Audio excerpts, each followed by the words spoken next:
21শে জুলাই তৃণমূল কংগ্রেসের শহীদ দান দিবস উপলক্ষে ত্রিপুরা প্রদেশ তৃণমূল কংগ্রেস ভবনে শুক্রবার শহীদ দান দিবস পালন করা হয়। উপস্থিত ছিলেন ত্রিপুরা যুব তৃণমূল কংগ্রেসের সভাপতি শান্তনু সাহা, ত্রিপুরা যুব তৃণমূল কংগ্রেসের সহ সভাপতি নীলকমল সাহা, মহিলা সংগঠনের সভাপতি পান্না দেব সহ অন্যান্যরা। যুব তৃণমূল সভাপতি শান্তনু সাহা জানান, 21শে জুলাই তৃণমূল কংগ্রেস শহীদ দিবস হিসেবে পালন করে থাকে। সারা রাজ্যে তৃণমূল কংগ্রেস এই শহীদ দান দিবস উদযাপন করছে। 1993 সালে পশ্চিমবাংলায় মমতা ব্যানার্জির নেতৃত্বে মহাকরণ অভিযান করতে গিয়ে পুলিশের গুলিতে 13 জন যুবক নিহত হয়েছিলেন। সেদিনই মমতা ব্যানার্জি ডাক দিয়েছিলেন নতুন বাংলা করার।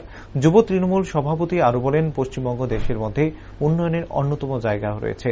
তিনি বলেন, দেশে এখন একনায়কতন্ত্র স্বৈরাচারী শাসন ব্যবস্থা চলছে, তার বিরুদ্ধেও মমতা ব্যানার্জি প্রথম সারিতে থেকে নেতৃত্ব দিচ্ছেন।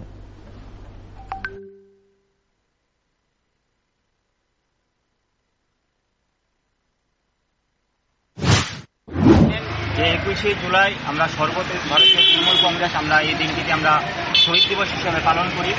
আজকে সর্বভারতীয় তৃণমূল কংগ্রেসের এই শহীদ দিবসের অঙ্গ হিসেবে আজকে আমরা ত্রিপুরা প্রদেশ তৃণমূল কংগ্রেসের পক্ষ থেকে আমরা আজকে আমাদের পার্টি অফিসে আমরা শহীদ দিবস পালন করছি এবং সারা রাজ্যে প্রত্যেকটি জেলায় জেলায় আমরা এই দিনটি স্মরণ করি। আপনারা সবাই অবগত আছেন যে 1993 সালে আমাদের নেত্রী তৎকালীন সময়ে পশ্চিমবঙ্গে যে একনায়কতন্ত্র শাসন চলছিল তার বিরুদ্ধে সেই দিন তিনি মহাকরণ অভিযানে ডাক দিয়েছিলেন। সেই দিন তৎকালীন পুলিশের দ্বারা সেদিন 13 জন যুবককে পুলিশ হত্যা করেছিল। সেদিন আমাদের নেত্রী ডাক দিয়েছিল নতুন বাংলা করা। আপনারা সবাই জানেন যে আজকে সারা ভারতবর্ষের মধ্যে আজকে গিয়ে পশ্চিমবঙ্গ কোন জায়গায় গিয়ে দাঁড়িয়ে, আজকে উন্নয়নের দিক থেকে ভারতবর্ষের শিখরে আজকে পশ্চিমবঙ্গ।